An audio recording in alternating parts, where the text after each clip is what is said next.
U.S. consumer confidence just took a nosedive again. In March, the index plunged to 92.9, down from 100.1 in February. That's not just a dip, it's a warning sign. More on that in a minute. Hey everyone, Joe Hilner here with Guaranteed Home Sales, and here's what's making news right now. Consumer confidence isn't just an economic stat, it's a reflection of how people feel about their jobs, their money, and what's coming next. And right now, people are worried, very worried. So what's causing this drop? Are we heading for a recession? And how could this affect your paycheck, your savings, and your plans for the rest of the year? Let's start with the numbers. In February, the Consumer Confidence Index stood at 100.1, but in March it fell to 92.9. Economists were already expecting a dip, but not this steep. They were predicting 94.2, meaning the actual result was significantly worse than anyone thought, sending a ripple of concern across financial markets and policy circles. What's really eye-catching here is the Expectations Index. This is a key part of the overall score, and it reflects how consumers feel about what lies ahead. Things like job prospects, business conditions, and income growth. In March, it dropped to a staggering 65.2 from 74.8 just a month before. That's the lowest it's been in 12 years. For context, anytime this index falls below 80, it's usually interpreted as a warning sign of a recession, and we're well past that threshold. Meanwhile, the Present Situation Index, which measures how people feel about the current business and labor conditions, declined modestly. That number is still relatively strong, suggesting that Americans are mostly okay with how things are going right now. But when you compare it with the crashing Expectations Index, a dangerous contrast emerges. People are fine today, but increasingly anxious about tomorrow. Stephanie Guichard, a senior economist at the Conference Board, summed it up perfectly. She said, optimism about future income, which had remained strong, has now largely vanished. That shift matters. When people stop believing things will get better, they pull back. They save more, spend less, and delay big decisions like buying a home or starting a business. The data paints a clear picture. Americans are on edge, and will millions of people brace for the worst? Their actions can help bring that very reality into existence. So what's driving this deep sense of unease amongst consumers? First, there's the job market. While unemployment remains relatively low, there are signs of softening. Layoffs in the tech and retail sectors have picked up. Companies that were aggressively hiring during the pandemic boom are now pulling back. For the average worker, that means less job security and fewer opportunities for raises or career moves. Then there's inflation. Even though it's come down from its peak, prices are still high, especially for essentials like groceries, gas, and rent. Wage growth hasn't kept up, which means people feel like they're falling behind month after month. That feeling creates financial stress and chips away at overall confidence. And another factor is interest rates. The Federal Reserve has kept them high in an effort to fight inflation. But that also means higher borrowing costs for homes, cars, credit cards, and small businesses. For many households, that's made the American dream a lot more expensive to chase. And let's not forget the psychological toll. After years of pandemic uncertainty, supply chain chaos, political division, and economic whiplash, Americans are just exhausted. Even if the hard data isn't catastrophic, the emotional fatigue is real, and it plays a huge role in shaping how people perceive the future. In short, it's not just one thing, it's everything all at once. The economy may not be in a full-blown crisis, but it feels unstable. And when people lose confidence in what's coming next, it can lead to a pullback that makes the slowdown they fear even more likely. So if pessimism is spreading, what does that mean for the broader economy? Could this really tip us into a recession? Let's break that down. Historically, when consumer confidence, especially the expectation index, drops below 80, it's a major red flag. Right now, that index sits at 65.2.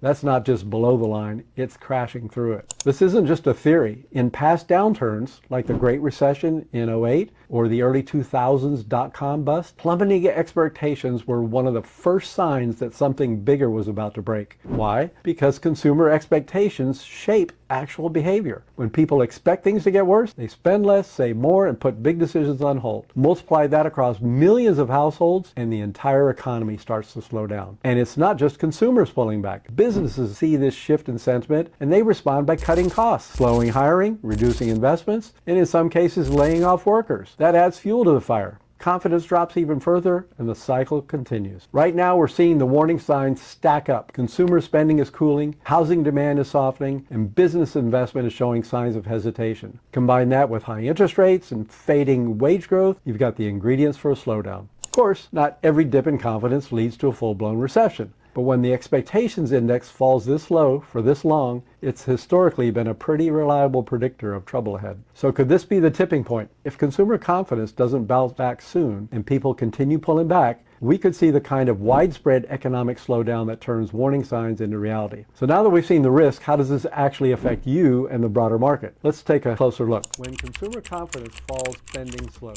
That affects businesses across the board, especially those in retail, travel, dining, and housing. If companies see fewer sales, they may freeze hiring or even cut jobs. That's happening in Washington by the tens of thousands. That means fewer opportunities and more competition in the job market. It also affects your money. If investors believe a recession is coming, the stock market tends to dip. Your 401k or investment portfolio could take a hit. And with higher interest rates, borrowing stays expensive, whether you're trying to get a mortgage, finance a car, or carry a credit card balance. On the flip side, declining confidence might eventually force the Federal Reserve to pause or even cut interest rates. Please. That could ease borrowing costs, but only if inflation stays under control. And how likely is that to happen with 25% tariffs going into effect next week? Ultimately, the real impact of consumer sentiment is behavioral. When people feel uncertain, they don't make big financial moves. They wait. They hold off on buying homes, switching jobs, or starting new ventures. And when millions do that at once, economic momentum slows. So if you're wondering what comes next, here are a few key indicators to keep an eye on. First, keep watching the consumer confidence reports, especially the expectations index. If it keeps trending downward or stays below 80, that's a strong signal the economic mood isn't improving. A rebound, on the other hand, would suggest growing optimism. Next, pay attention to jobless claims and hiring trends. If the labor market starts showing cracks, the risk of recession grows. Also track retail sales. If consumers tighten their wallets, that will be reflected in monthly spending reports. Lower consumer spending means slower economic growth. But there's still time. If confidence stabilizes, inflation stays in check, and the Fed adjusts interest rates wisely, we could avoid the worst-case scenario. Stay informed, stay flexible, and remember, sentiment shifts quickly. What feels like a downturn today could shift with the right mix of policy, leadership, and time. All eyes should be on what happens next.